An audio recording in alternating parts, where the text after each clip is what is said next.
to give you the overview of what cloud seeding is, about 93% of all of the liquid and ice water that traverses the lower atmosphere over the US, so the water in the clouds, right? About 93% of that doesn't precipitate over land.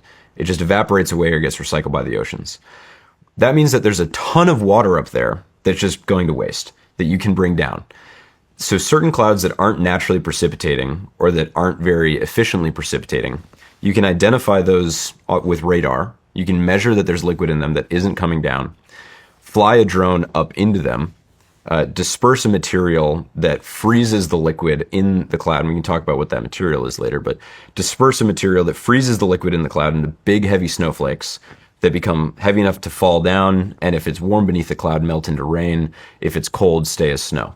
And so if you just blast a cloud, right, and then it rains, that isn't necessarily proof that you caused it to rain, right? Like maybe you're just good at picking clouds that were going to rain anyway. Mm-hmm. And so nobody could really justify doing this at scale up until 2017. And what changed then was the National Center of Atmospheric Research, an organization called NCAR out in Colorado. They realized if you have the right wavelength of radar, of dual polarization radar, which I'll talk about again in a sec too.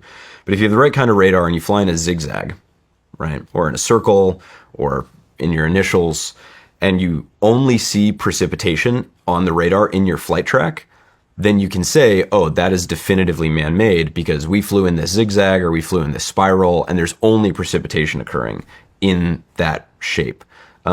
They did that in Idaho in 2017 multiple times. And that was the very first time that people were able to show, one, that it was unambiguously working, and two, that they could measure how much water they put on the ground.